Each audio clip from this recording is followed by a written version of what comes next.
Snow slashed through the streets of Everpine, Oregon, as if the wind had sharpened every flake into a blade. Streetlights burned in pale amber, their glow swallowed by the storm.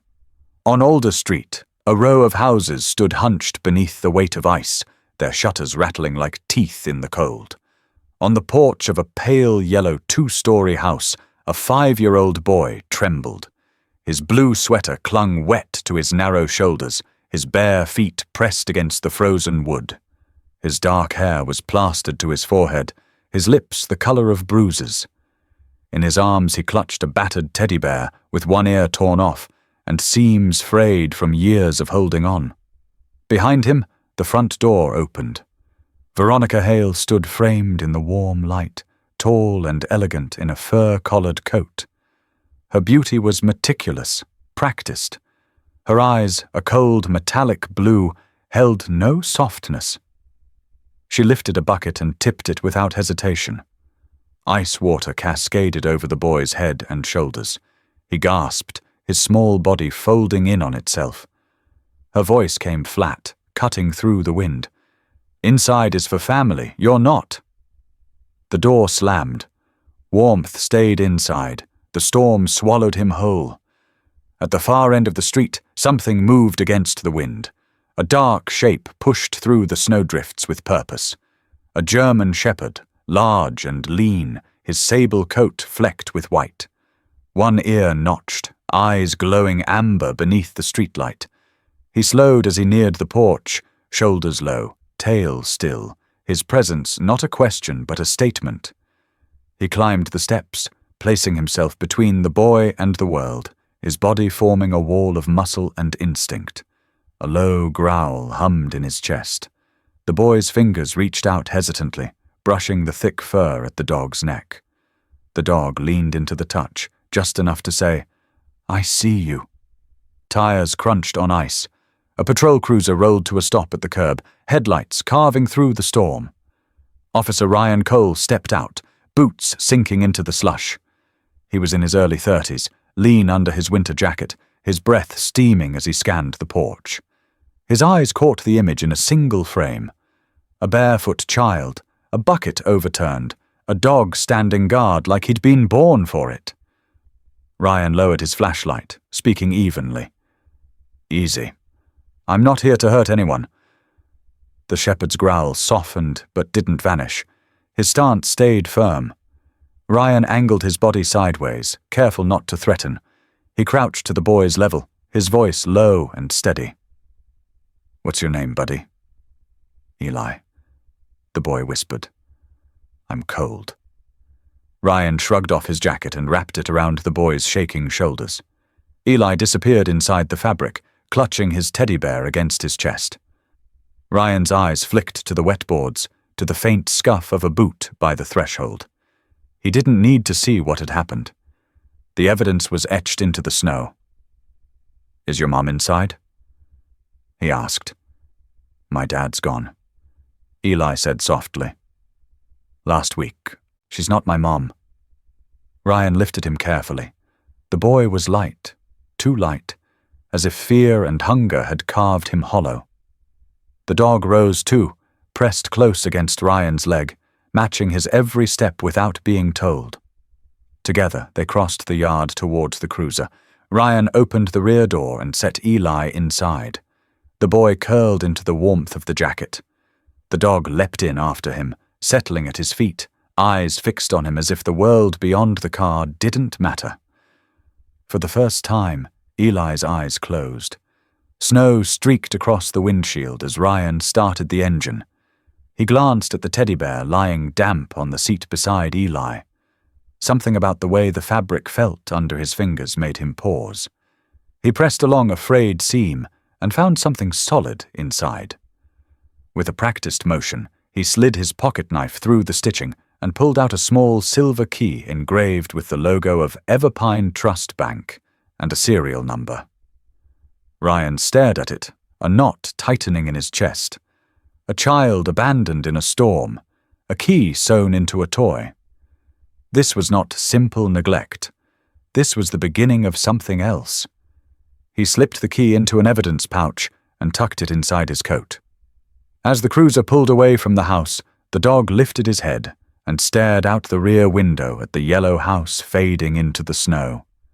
His gaze didn't waver, as if he'd already decided his post had moved elsewhere. Ryan checked the rearview mirror. Eli sat bundled in the jacket, the teddy bear back in his arms. The German shepherd lay stretched across the floorboard, his eyes never straying far from the boy. Outside, the storm raged, but inside the car, something had shifted.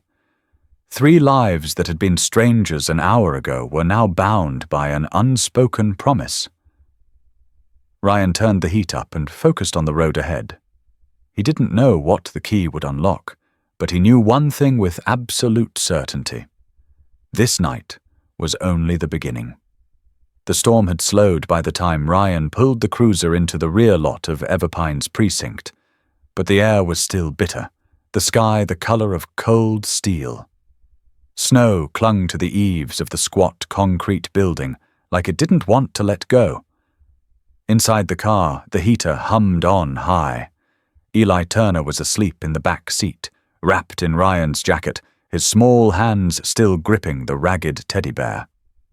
The German shepherd lay curled beside him, his head resting on the boy's knee, ears flicking at every sound outside. When Ryan opened the back door, the dog rose immediately, placing himself between Eli and the unfamiliar world. He didn't bark. He simply watched, muscles coiled, gaze sharp. Ryan crouched to his level.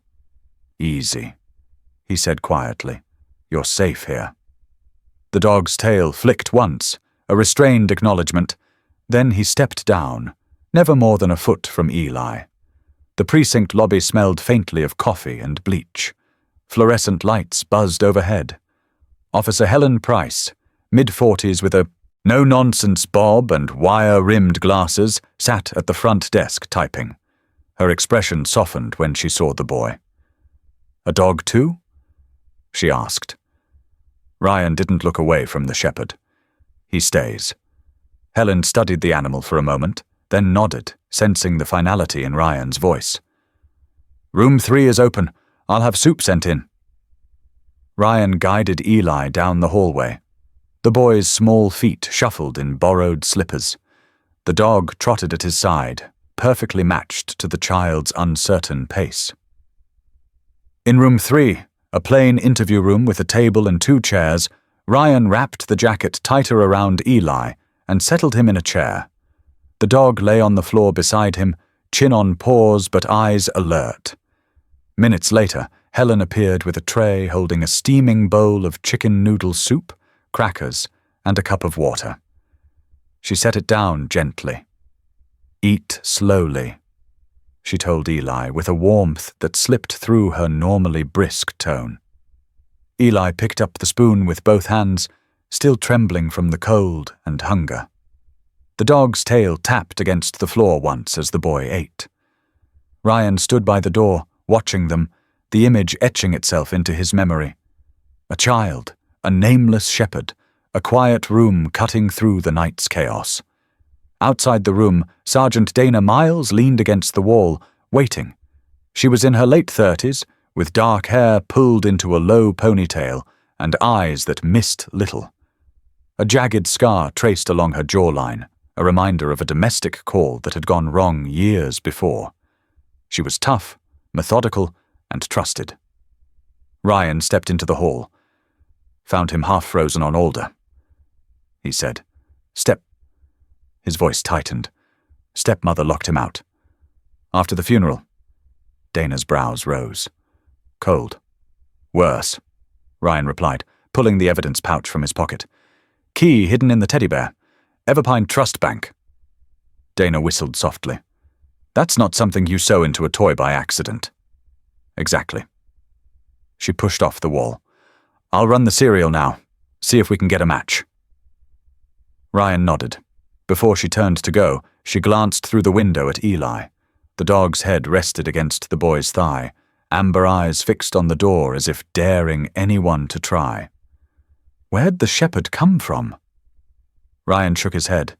He showed up out of nowhere, stuck to him like glue ever since. Dana smirked faintly. Well, he's on the payroll now. Back inside the room, Eli was finishing the soup, slower now, color returning to his cheeks. Ryan sat across from him, leaning on his forearms. Eli, do you know this dog? The boy shook his head. He came out of the snow. Have you ever seen him before? Another shake. But I think he likes me. The shepherd lifted his head as if to confirm. Ryan couldn't help but smile. What should we call him for now? Eli thought for a moment, gaze drifting to the dog's steady eyes. Ranger, he whispered. Ryan repeated it quietly. Ranger.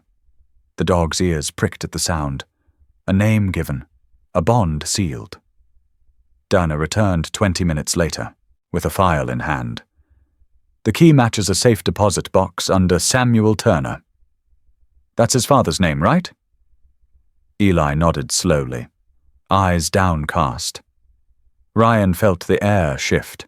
His instincts were rarely wrong, and they told him this wasn't about a safety box filled with family mementos. This was evidence. Samuel Turner had been a respected community doctor, known for his clinic that served anyone, insured or not. His sudden death last week had been listed as cardiac failure. Ryan hadn't thought twice about it then. He was thinking now. Dana leaned closer, voice low. We'll need a warrant to open it, but if he hid the key inside a toy, he wanted someone to find it. Someone he trusted. Ryan glanced at Eli. The boy was tracing the rim of his cup, quiet but listening. His father left this for a reason. Ryan said, We're going to find out why. Eli's eyes flicked up, meeting Ryan's for the first time without flinching. Can I stay with him tonight? He glanced down at Ranger. Ryan looked at the dog, who was watching the exchange like he understood every word. Yeah, he said. You both stay. That night, long after the station quieted, Ryan sat in the break room with a mug of stale coffee while Dana reviewed bank protocols. Snow pressed against the windows like a living thing. Through the small glass window of room 3, he could see Eli asleep on a cot, the teddy bear tucked under his arm. Ranger lay curled at the foot, his ears rotating to track every sound in the hallway. For a dog with no name and no past, Ranger carried himself like someone who had chosen a side. And Ryan knew, deep down, that whatever they were walking into, this shepherd would not be a bystander. By late morning, the snow had settled into a fine powder that drifted through Everpine like ash. Ryan steered the unmarked sedan through quiet streets, the wipers pushing away thin frost. In the back seat, Eli sat bundled in a precinct blanket, the teddy bear in his lap. Ranger sprawled across the floorboard with his head near Eli's feet, ears flicking at passing sounds. The boy's small hand rested against the dog's back like an anchor. Beside Ryan, Sergeant Dana Miles flipped through the warrant packet. The ink was still drying. You sure about this? She asked. If we're wrong, we're opening a dead man's box. Ryan didn't take his eyes off the road. If Samuel Turner hid that key, he wanted it found. The Everpine Community Bank sat at the corner of Maple and 3rd, a low brick building with tall windows that looked out over the snow. Inside, the air was warmer, but carried the faint metallic chill of steel vaults and polished marble floors. A banker in his 50s with thinning hair and a too-tight tie introduced himself as Martin Keene. He eyed the presence of a child and a large shepherd with visible discomfort, but didn't argue when Ryan flashed his badge. They followed Martin down a hallway lined with old photographs of the bank's founding. The vault level was cooler, the fluorescent lights humming overhead. Rows of narrow steel doors lined the walls like ribs. Martin gestured toward a small alcove. Box 214, registered to Dr. Samuel Turner. I remember the gentleman. Very precise man.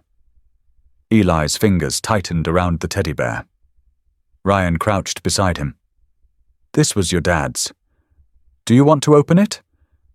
The boy hesitated, then nodded. Ranger pressed closer to his leg, the brush of fur steadying him. Together, they turned the key. The lock clicked sharply, and Martin slid the long, narrow box onto the table. Inside were neat stacks of folders, a leather-bound notebook, and a flash drive sealed in a plastic sleeve. Ryan lifted the top folder carefully. Financial statements, company contracts, the Turner Family Clinic. His eyes narrowed at the ink. 2 signatures stood side by side. One was clearly Samuel Turner's. The other had been traced. Not a bad forgery, but not good enough to fool someone trained to see pressure differences in strokes. Dana leaned in. This is a transfer of controlling interest to Veronica Hale and Richard Voss. She flipped to the next page. A week before his death. Ryan picked up the notebook. Samuel's handwriting slanted strong across the pages. The last entry froze the air between them. If anything happens to me, it is not natural. Someone close has betrayed me. Proof enclosed. Eli's eyes moved over the page without fully understanding, but he sensed the weight of it. His breath fogged the cool vault air. Ranger stood at his side, tail still, watching the adults with quiet intensity, as if measuring every movement. Martin shifted nervously. "I'll need to log your visit, of course." Ryan closed the box and looked him squarely in the eye. "You'll log what the warrant says. Nothing more." As they walked through the marble lobby towards the exit, Ranger suddenly froze. His head lifted, nose working the air. Then came a low growl, so soft it was almost a vibration. Ryan felt the hairs rise on his arms. "What is it?" Dana asked. Ranger's gaze was locked on the revolving glass doors. A man in a dark overcoat stood just outside, hands buried in his pockets, face shadowed by the glare of snow. He wasn't moving toward the bank. He was waiting. Ryan ushered Eli closer. "Keep walking," he murmured. They stepped out into the bright, freezing air. The man turned away too casually, moving toward a black SUV parked at the curb. Its windows were tinted, the engine already running. As Ryan buckled Eli in the back seat, he checked the mirror. The SUV pulled out behind them. Dana noticed it at the same time. "They've made us." Ranger was already on alert, sitting upright in the back, his amber eyes fixed through the rear window. His growl deepened as the SUV closed the distance. Ryan's voice stayed calm. "Hold on." He turned left down a residential street where plows had left banks of snow along the curbs. The SUV followed. Dana glanced at the speedometer. This isn't a coincidence. Ryan cut right, again onto a narrower lane. The tires hissed over packed snow. In the back seat, Eli clutched Ranger's collar, eyes wide. The shepherd stayed rigid, gaze locked on the vehicle behind them, reading every move like a seasoned partner. The SUV accelerated, closing fast. Dana's hand hovered near her holster. Ryan took a hard turn onto an industrial side road, the sedan fishtailing before catching. Snow exploded against the windshield. The SUV mirrored the turn. "They're not just watching us," Dana said. "No," Ryan replied. "They want what was in that box." Ahead, a railway underpass loomed, the road dipping beneath it where snow had piled thick. Ryan cut the headlights and eased under the bridge, letting the car roll into shadow. He killed the engine. Silence fell, broken only by Eli's quick breaths and Ranger's steady rumble. The SUV slowed as it approached the bridge. Its headlights swept over the concrete walls. For a moment, everything held still. Then the driver hit the gas. Ryan's pulse jumped. He restarted the engine and floored it. The sedan shot out from under the bridge just as the SUV barreled past, overshooting the turn. Ryan veered left, darting into a narrow alley that funneled into a main road thick with traffic. The sudden wall of cars became their shield. The SUV struggled to follow, boxed in by midday congestion. Ranger twisted to look out the rear window, watching until the black vehicle finally disappeared into the blur of brake lights. Only then did he relax, head lowering but eyes still alert. Ryan exhaled slowly. Dana glanced at him. Someone knew what was in that box. Ryan's jaw tightened. And now they know who has it. In the rearview mirror, Eli sat pressed against Ranger, his face pale but determined. The dog shifted closer, laying his head against the boy's shoulder. Snow fell heavier now, covering their tracks. They had the key. They had the evidence. And someone out there had just declared themselves an enemy. The black SUV reappeared in Ryan's rearview mirror 3 blocks from the bank. Its grille cut through the snow like a prow, closing the distance with patient precision. Ryan felt the familiar tightening in his chest, the instinct that had kept him alive through countless unpredictable shifts. They weren't just tailing him out of curiosity. This was pursuit. He glanced sideways. Dana had already unclipped her seatbelt, leaning forward to scan mirrors. Back seat? Ranger was sitting upright behind Eli, his chest rising slowly, ears locked on the sound of tires behind them. A low growl vibrated through the cabin, steady and warning. Eli clutched the dog's collar, wide-eyed but silent. Ryan exhaled through his nose, voice level. "We're not leading them to the station." "Then where?" Dana asked. "Home turf," Ryan said. He took a sharp left down a side street where the snowplows had left jagged ridges. The SUV followed, headlights slicing through the swirling snow. Eli leaned forward between the seats, his voice a whisper. "Take Pine Avenue, then the alley behind the fire station. It loops around to the old freight road. They won't know it's one way until it's too late." Ryan met Dana's eyes briefly. He knows the streets. Eli's chin lifted a fraction. "Dad used to drive me to the clinic that way when it snowed. No one else goes there." Ryan didn't hesitate. He turned right onto Pine, the sedan's tires hissing across packed snow. The alley behind the fire station was narrow, barely wide enough for 2 cars, and slick with black ice. Ranger's growl deepened as the SUV rounded the corner after them, headlights bouncing across brick walls. Dana twisted in her seat. "They're closing fast." Ryan shifted his grip on the wheel. "They're heavier. We use that." Ahead, a snowbank leaned into the road, where a plow had pushed too close to the wall.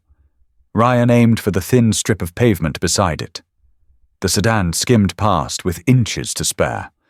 The SUV tried to follow, its right fender clipping the snowbank hard. The impact threw a spray of powder into the air and slowed them just enough. Ranger barked once, sharp, like a cue. Ryan glanced in the mirror. The SUV recovered quickly. Whoever was driving knew what they were doing.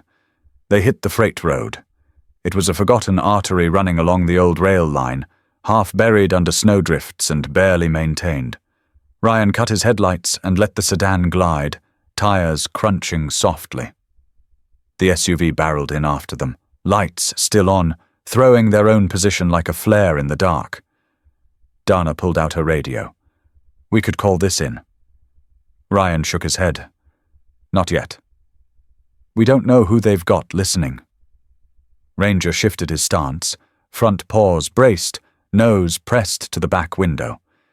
He wasn't reacting randomly.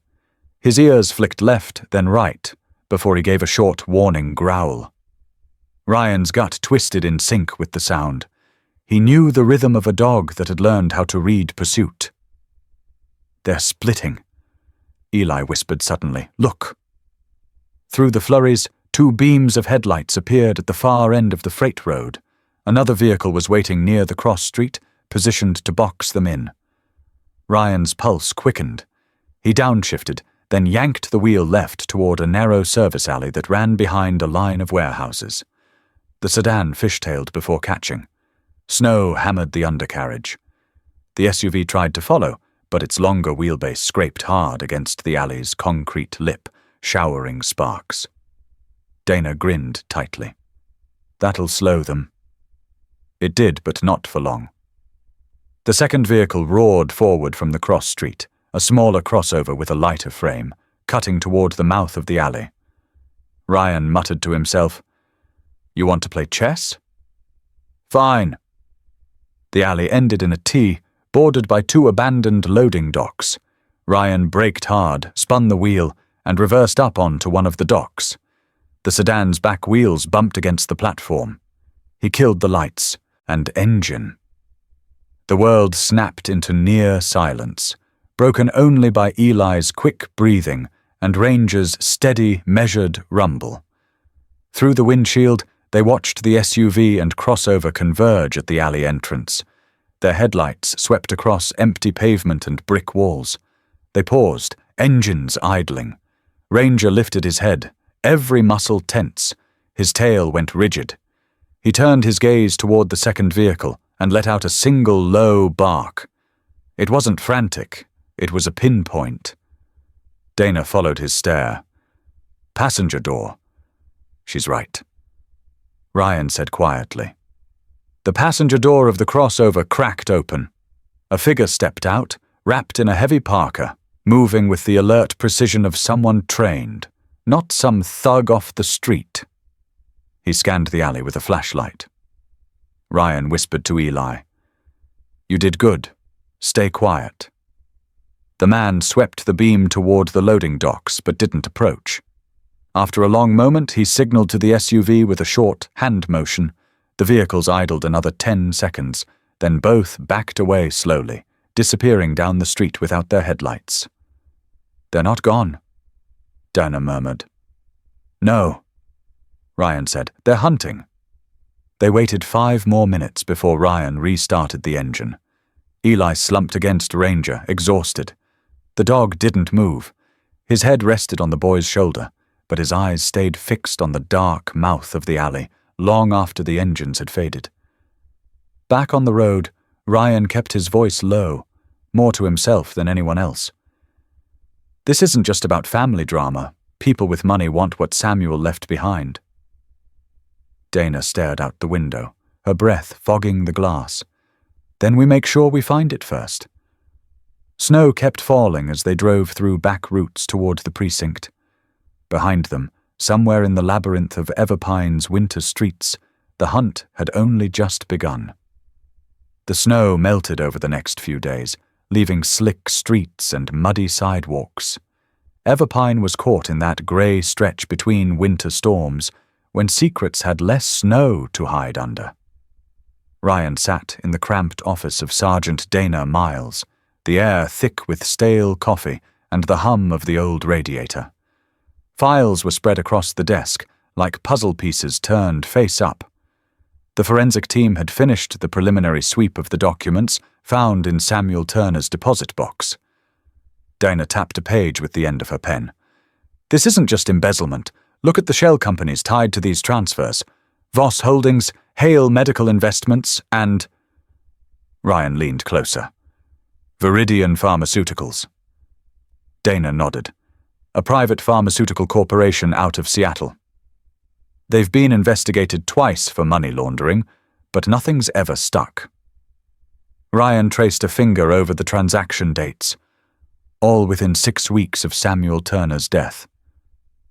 They needed a way to move money through legitimate clinics, Dana said. Samuel's clinic had spotless community trust and a financial structure that let them hide in plain sight. Ryan pushed his chair back, jaw tight. Veronica Hale and Richard Voss didn't just forge signatures to grab control of a family business. They turned a small-town medical clinic into a financial laundromat for a major corporation. That afternoon, Mark Jensen walked into the precinct. He was part of internal affairs, known for his smooth voice and pressed shirts that never wrinkled. He carried himself like a man who liked being the one everyone had to answer to. He shook Ryan's hand firmly. "Heard about the SUV incident. Thought I'd lend a hand." Ryan didn't entirely buy it. Jensen rarely appeared unless there were cameras involved. Still, Dana played along. "We'll take all the help we can get." Jensen leaned over the files spread out on the table. Interesting. These pharmaceutical guys don't play small. You're sitting on something bigger than you think. His smile was easy, but his eyes lingered on the flash drive a second too long. Later, Ryan caught him in the hallway, phone pressed to his ear, voice lowered. The conversation cut off the moment Ryan appeared. Jensen smiled again, almost too quickly. Just checking on a lead.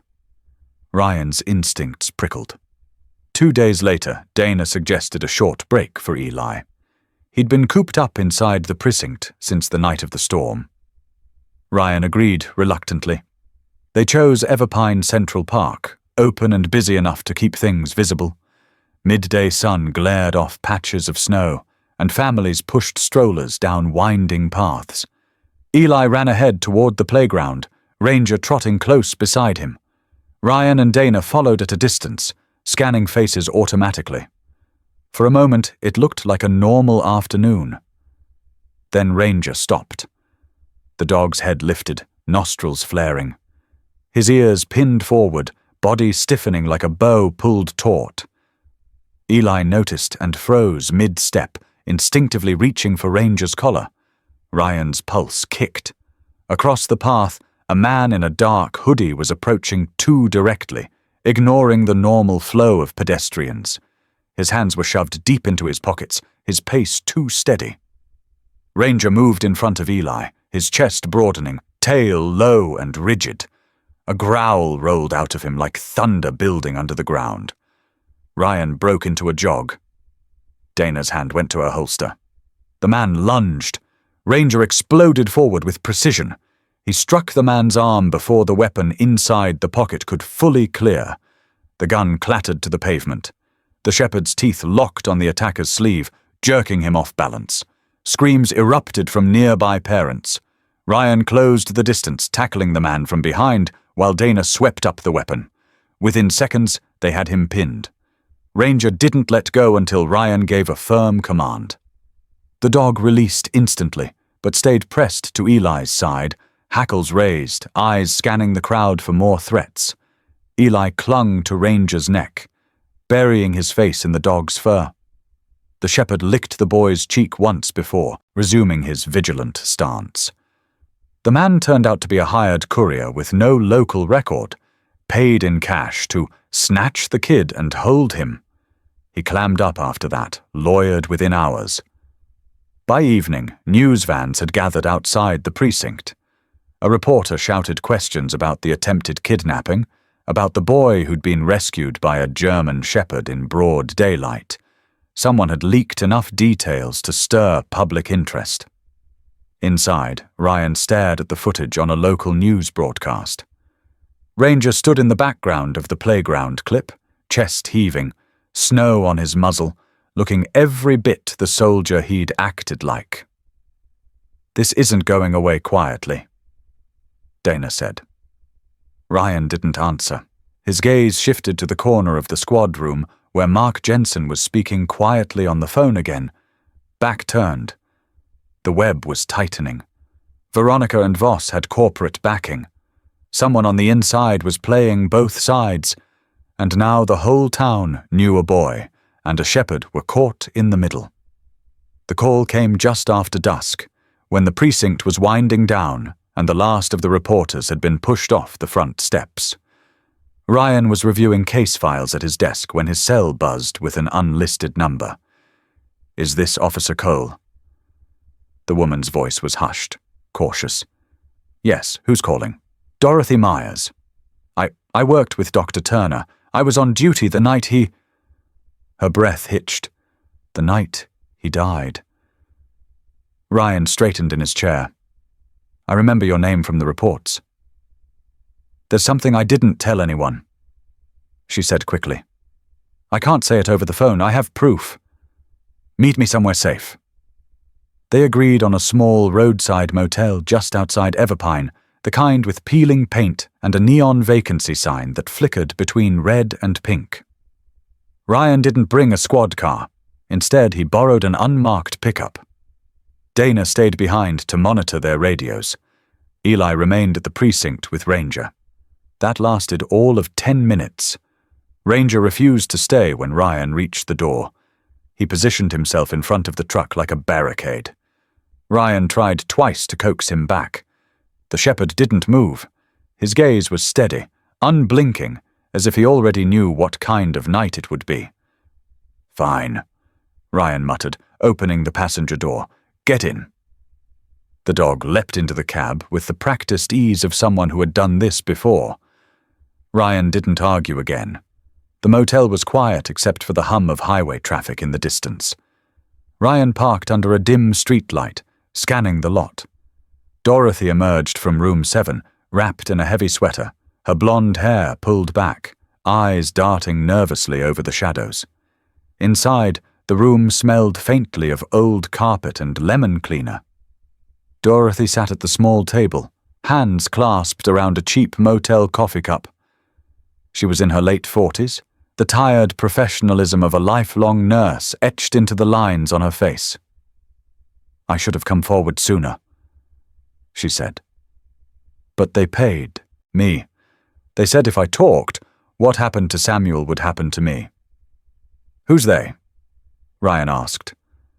"Veronica, Richard, and people I didn't recognize. Men in suits, not local." She reached into her purse and pulled out a small digital recorder, the kind nurses use to dictate shift notes. Her fingers trembled. "I turned this on the night Samuel started seizing. I was supposed to leave the room, but I stayed in the hall. I couldn't stop listening." She pressed play. A man's voice crackled through, hoarse and strained. "If you're hearing this, something's wrong. It's in the drink. They made it look like heart failure. Veronica." She signed. "They took—" The words broke into coughing fits. The last line came out faint but clear. "Protect Eli. Find the key." The recording clicked off. Ryan felt a cold weight settle in his chest.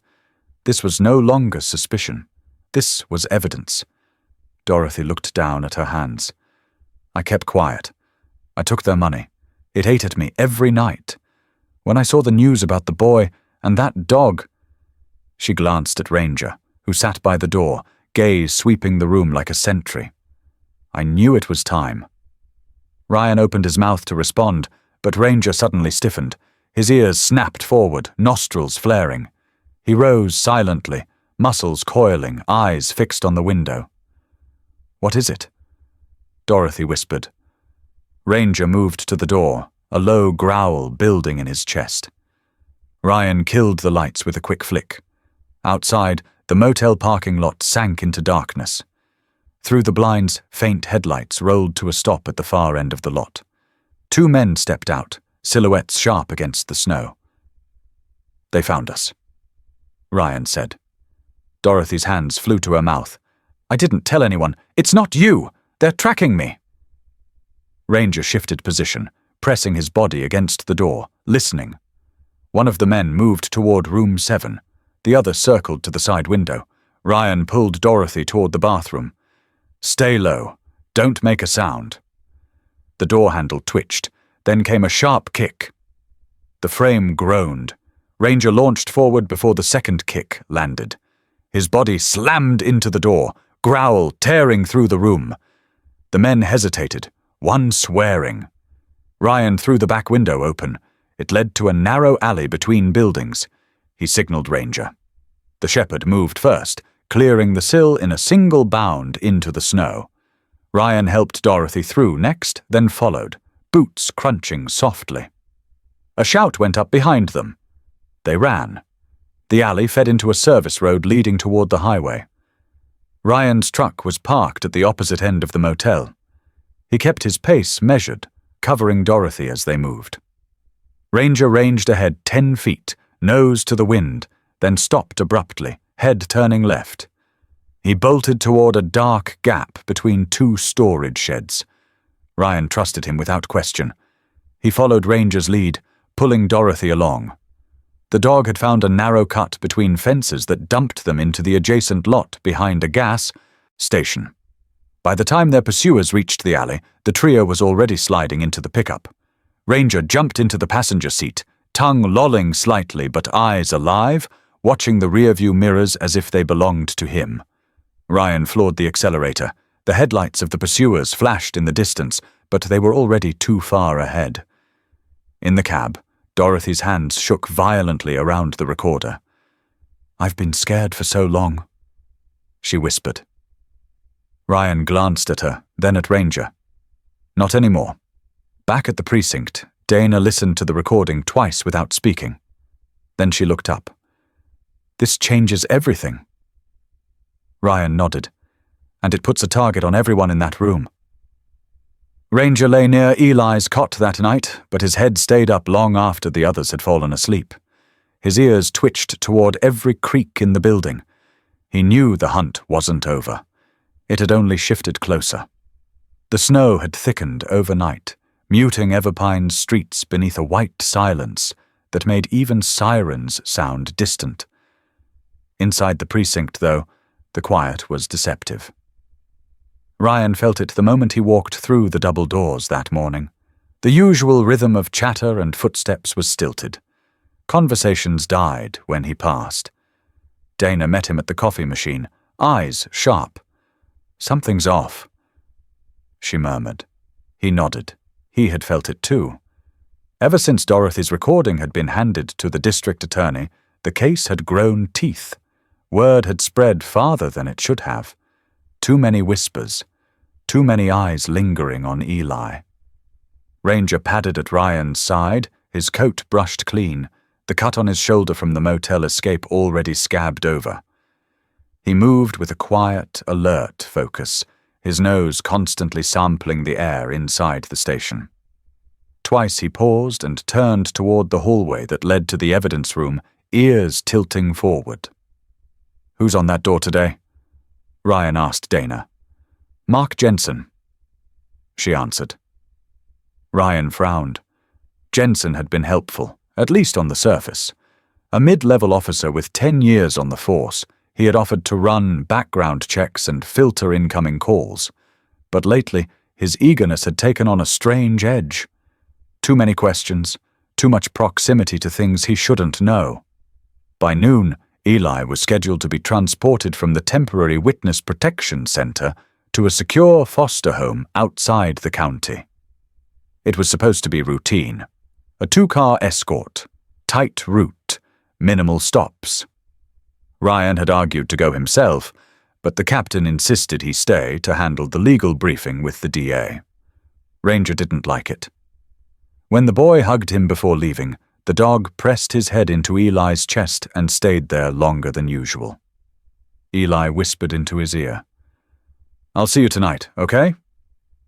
Ranger watched as the van doors closed, his breath fogging in the cold air of the loading bay. His tail didn't wag. 2 hours later, the call came. "Transport lost visual. Repeat. We've lost the van." Crackled through Dana's radio. Her eyes widened. "What the hell does that mean?" Ryan was already moving. "Get me their route, now." They rushed into the operations room. The monitor showed a blinking GPS dot, frozen at an intersection 2 miles east of town. Then it winked out. "It's like someone cut the feed clean," the tech said. Ranger stood in the doorway, hackles rising, his nose lifted toward the vents, then toward the back hallway. He gave a deep, guttural growl that turned heads. Ryan followed his gaze. Mark Jensen stood at the far end of the corridor, half turned toward them. When he noticed Ryan looking, he forced a smile. "What's going on?" Ryan's stomach tightened. Minutes later, the van was found idling on a side street near an abandoned lumber mill. The back doors were wide open. One officer was unconscious, the other zip-tied to a fence post, disoriented. Eli was gone. Ranger tore ahead when they arrived. Nose to the ground, zigzagging between tire tracks and boot prints. He led them to the edge of the mill lot, where the snow had been churned by multiple vehicles. He barked once, sharp and urgent, toward the tree line. Ryan knelt beside the van. A smear of blood streaked across the floor near the door. Not much, but enough. "Ranger," he called softly. The shepherd trotted back, panting hard. Ryan's hand brushed over his shoulder and found a fresh gash, shallow but bleeding through his fur. Someone had struck him when he tried to intervene. The realization hit Ryan like a punch. Eli had been taken right under their protection. At the precinct, chaos unfolded. The captain barked orders, patrol cars fanned out, and a helicopter request went in. Dana cornered Ryan near the evidence room. GPS cut, radio interference. Whoever did this knew exactly when and where. This wasn't random. Ryan stared at the security console. Access logs? She hesitated. Jensen was on duty when the transport plans were finalized. He was the only one with clearance to update the route file. Ryan felt heat rise behind his ribs. He strode down the hall, Ranger at his side, ignoring the eyes that followed. He found Jensen in the locker room, his jacket half on, as if he'd been about to leave. Going somewhere. Ryan's voice was calm, but his hands were fists. Jensen froze, then laughed weakly. What's this about? You tell me. Ryan stepped closer. The van was hit with surgical precision. Only someone inside could have passed that route. And you were the last to touch it. Jensen's jaw clenched. You're out of line, Cole. Ranger growled, the sound low and dangerous, reverberating off the metal lockers. Jensen flinched before covering it with bravado. Ryan leaned in, voice like ice. Where is he? Jensen's mask cracked for half a second, enough to show fear, but he recovered quickly. You're chasing ghosts. I've got nothing to do with this. Then you won't mind staying for questioning, Dana said from behind. She had appeared silently, 2 uniforms flanking her. Jensen's eyes flicked toward the exit. Ranger saw it first. He lunged half a second before Jensen moved. The officer twisted, trying to bolt, but Ranger intercepted, slamming into his thigh and knocking him against the lockers. Jensen cursed, trying to shake him off, but the shepherd held him pinned until the uniforms cuffed his wrists.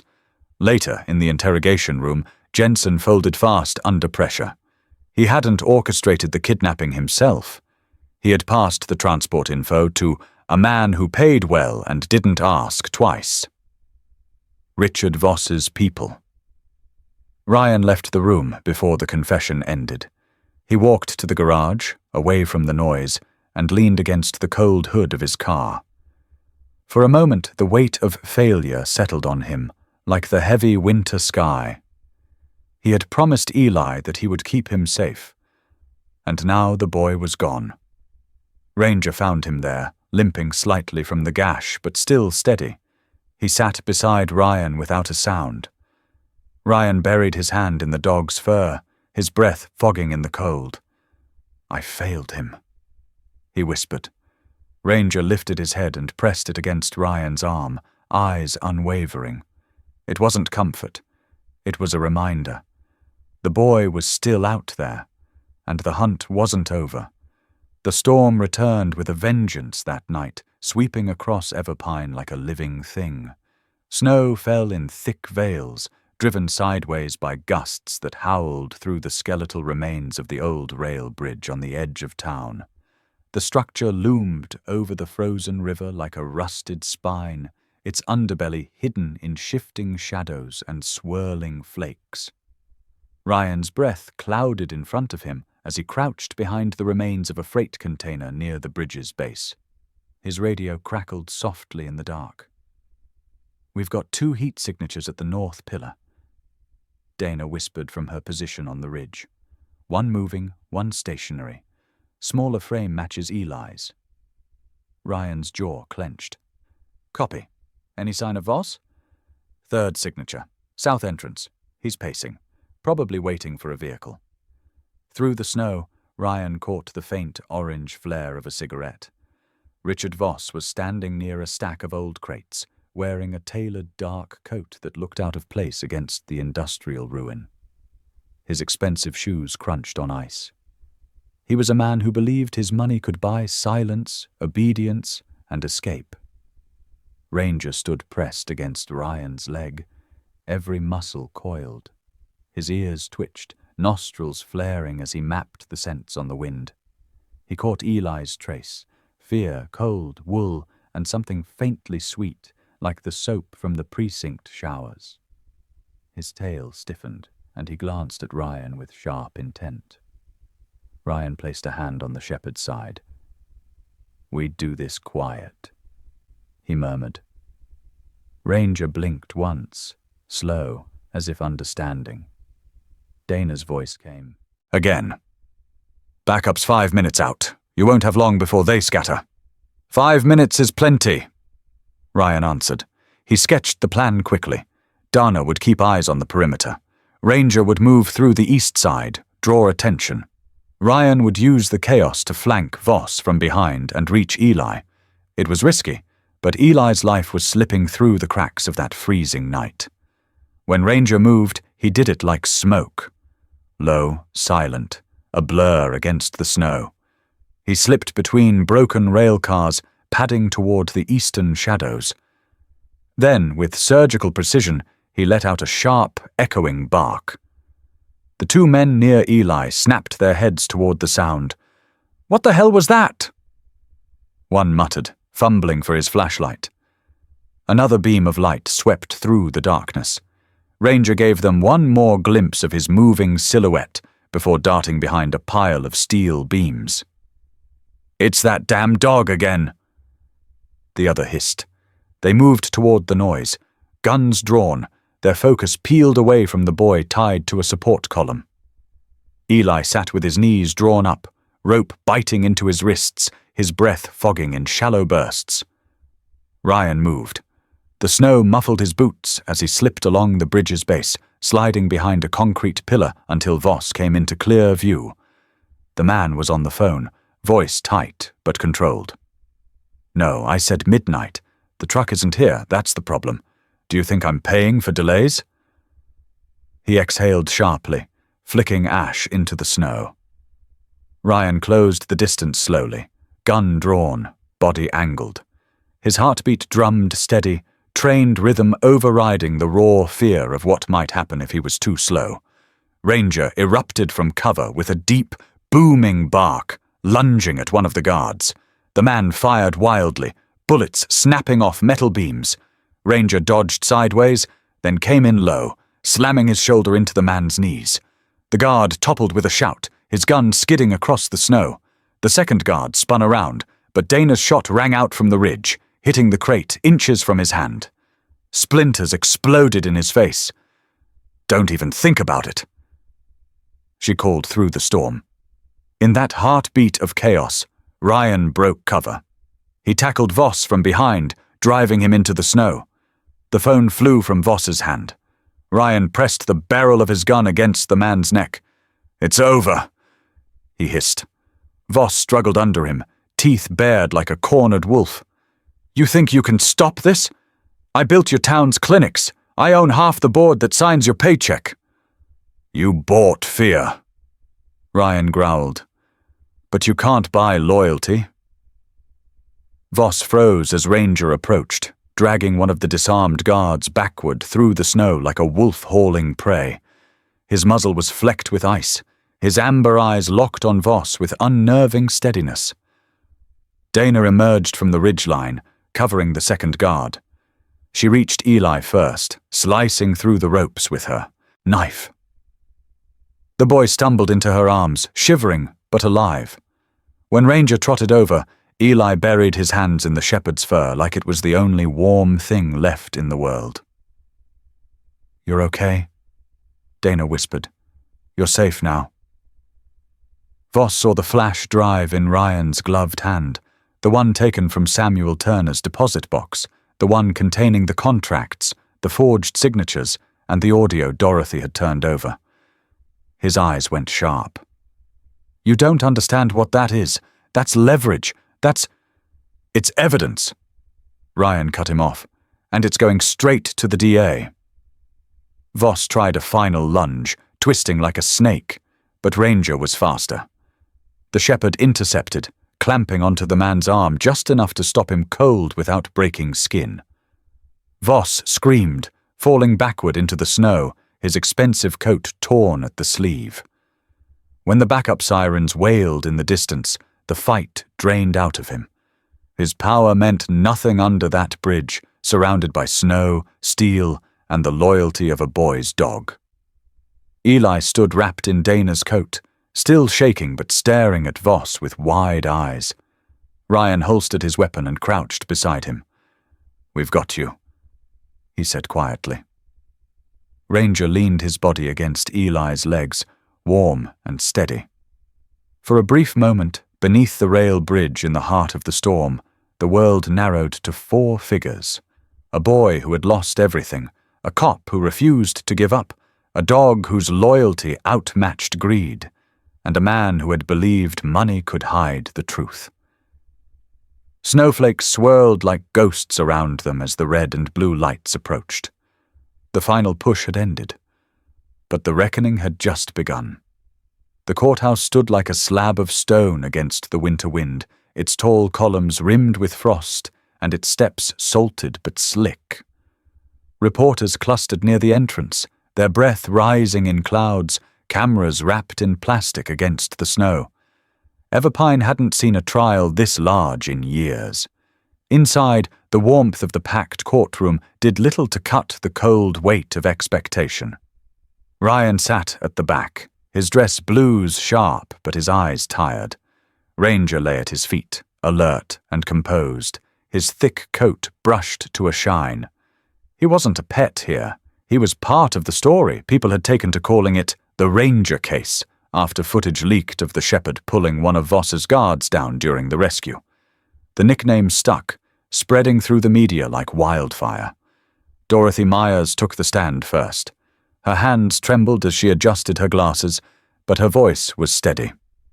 She recounted the night Dr. Samuel Turner died, her words careful but clear. She described the wine, the sudden downturn in his condition, the whispered accusations in the hallway. When the prosecution played the recording she had made, the room grew utterly still. Through the tinny speaker came Samuel's voice, weak but defiant. "You think I don't see what you're doing? Veronica, you're killing me, and for what? So he can have the company?" There was a scuffle, the clatter of glass, and then silence. Across the room, Veronica Hale's icy facade cracked. Her perfectly applied lipstick no longer masked the tightening of her jaw. Richard Voss shifted uncomfortably in his chair, adjusting his expensive suit as if fabric could shield him from truth. The prosecution moved with precision. Financial records, forged signatures, false board meeting minutes. All of it laid out like a map of betrayal. Jensen's signed confession about leaking transport information was entered into evidence. He sat apart from the defense table, uniform stripped, eyes down. Then came Eli. He was small in his formal clothes, the wool coat too big across his shoulders. Ryan walked him up the aisle slowly. Ranger trotted alongside, a steadying presence. When they reached the witness stand, Eli climbed up on the wooden stool, legs dangling. Ranger sat at the base of the stand, his amber eyes fixed forward, posture as still as a statue. The courtroom cameras zoomed in on the sight, a boy who had lost everything, and the dog who had refused to leave his side. The judge leaned forward. "Eli Turner, do you understand that you must tell the truth?" "Yes, sir," Eli whispered. His voice wavered, but it didn't break. The prosecutor knelt beside him, softening his tone. "Eli, can you tell us what you remember the night before your father passed away?" The boy's hands clenched around the teddy bear that had started it all. "I heard him yelling. He said, she put something in his drink." He pointed toward Veronica without hesitation. He said he wouldn't let her take his company. The room held its breath. "Did anyone else hear that?" "No, I was in my room, but I heard it clear. Then—" He stopped talking, and the next morning he wouldn't wake up. The prosecutor nodded gently. "Thank you, Eli. That was very brave." When the defense cross-examined, Briggs, their attorney, tried to rattle him with fast questions. "Are you sure you weren't dreaming? Children sometimes imagine things, don't they?" Eli's chin trembled, but Ranger shifted, pressing his body closer to the stand. The boy glanced down at the dog, drew a shaky breath, and said, "I know what I heard." A murmur rippled through the gallery. Even the judge's stern expression softened for a fraction of a second. The final blow came when the flash drive's contents were displayed for the jury. Financial spreadsheets, internal emails, and Samuel Turner's handwritten letter to his lawyer found in the safe deposit box. In it, he named Veronica and Richard explicitly, predicting that if anything happened to him, it would not be an accident. Richard Voss's lawyer tried to object, but the judge's gavel came down. "Overruled. The jury will consider it." Outside, snow piled higher against the courthouse steps as the day stretched into evening. The jury deliberated for hours. The crowd outside grew, bundled in hats and scarves, breath turning the air thick with frost. Reporters stood ready. When the jury finally filed back in, the courtroom fell into a silence so complete that the wind against the windows seemed loud. The foreman, a middle-aged woman with square shoulders and a lined face, stood. "On the charge of conspiracy to commit murder," she said, voice clear. "We find the defendants, Veronica Hale and Richard Voss, guilty." Veronica closed her eyes slowly, her hands tightening on the table. Voss stared straight ahead, jaw locked, as if refusing to believe that his wealth had failed him. "On the charge of financial fraud and embezzlement, guilty." Ryan exhaled for what felt like the first time in weeks. Dana gave a short nod from across the room. Jensen's verdict came separately, stripped of his badge, charged with obstruction and conspiracy. He didn't look up when his name was read. Reporters rushed to the courthouse steps the moment the gavel struck. Headlines began forming in real time. "The Ranger case, justice in the snow." Photos of Ranger sitting beneath the witness stand with Eli went viral before the verdict was even finalized. Inside, Eli stood next to Ryan as the crowd dispersed, snowflakes swirling in through the open doors. The boy looked up at him. "Does this mean it's over?" Ryan crouched, resting a hand on his shoulder. "It means they can't hurt you anymore." Ranger pressed against Eli's side, warm and solid. The boy leaned into him, the way he had that first night on the precinct floor, when everything was still broken. Outside, the snow kept falling, softening the sharp edges of the courthouse steps as if the town itself was finally exhaling. Truth had stood its ground, and loyalty had carried it there. Spring came late to Everpine, as if the town needed extra time to thaw. 6 months had passed since the verdict, and the last pockets of snow retreated into the pines at the edge of town. On a quiet lane near the forest, a small cedar house sat with its porch light glowing softly in the dusk. It was not fancy, but it was theirs, and it felt like a place that would hold. Inside, the kitchen smelled of maple syrup and wood smoke. Ryan stood at the stove with a mixing bowl and a doubtful look.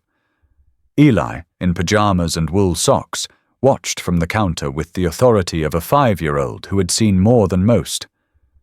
"Too much milk," he said when the batter sloshed thin across the pan. "Kitchen critic." Ryan answered, but his smile gave him away. He flipped, the pancake folded, and Eli laughed. The sound filled the room like the first warm day after a long freeze. Ranger occupied the doorway the way a sentry occupies a gate. Head on his paws, eyes on his people, every breath measured. He did not hover. He watched. When Eli slid down with a lopsided pancake on a plate, Ranger sat up and accepted the offering with patient dignity. He had earned more than kibble. 2 weeks earlier, a judge had signed the final papers. Ryan Cole was now Eli Turner's legal guardian. There had been interviews and home checks and nervous looks from people who wanted to be careful with a boy who had already lived through too much. In the end, the truth of their bond was hard to argue. The town had seen it under a rail bridge in the snow. Life settled, not into perfection but into rhythm. Mornings meant pancakes and boots by the door. Afternoons meant homework at the kitchen table and walks on the trail that ran behind the house. Ranger ran the perimeter every sunrise, nose low to the earth, mapping the yard like a map maker. At night, he stretched across the front door, placed exactly where he could hear the wind, the road, and the soft turn of a child in sleep. Everpine did not forget. The clinic that Dr. Samuel Turner had built received donations and new volunteers. A brass plaque went up near the reception desk that read, "For those who speak the truth and those who guard it." In April, the department held a small ceremony in the station lot. Ranger received an honorary K9 ribbon. Eli placed it around the shepherd's neck with hands that did not shake, and Ranger gave one calm wag, as if to say the work mattered more than the medal. There were hard days. Eli still woke sometimes with tears and could not name the dream. Ryan still snapped awake at the memory of iron and wind under the bridge. They learned a new pattern that did not chase fear away so much as crowd it out. Pancake batter, soccer in the yard, a dog's steady patrol, the promise of tomorrow's list. On a bright Saturday, they hiked to the ridge above town. Eli tossed a stick into the creek, and Ranger splashed after it, shaking water everywhere, ears flying, all business and joy at once. They sat on a fallen log where they could see the streets and roofs of Everpine below. Eli ran his fingers through Ranger's coat and looked out across the town. "Dad tried to help people," he said. "I want to do that too." Ryan did not rush to answer. He put a hand on Eli's shoulder and watched the dog settle against the boy's knee. Some promises are made out loud. Some are made by staying. That night, Ryan paused in the hall before he turned out the lights. Eli slept with the window cracked to the trees. Ranger lay across the threshold, eyes half closed, ears tuned to the world. He had chosen his post. Ryan whispered, "Good night, partner," and Ranger's tail touched the floor once. On the porch the next evening, the house breathed with a lived-in quiet. Ryan sipped coffee. Eli chased a ball across the yard, quick feet in the grass. Ranger sat beside Ryan, back straight, gaze tracking the boy. The wind carried the smell of pine and distant rain. The storm that had once swallowed everything had given way to a different weather, the kind that grows things. If this story has found you, take a moment with it. Think of the hands that pulled you through a hard season, the promise of a door that did not close, the steady shape of a dog who stands his ground. What's your story with a loyal pet?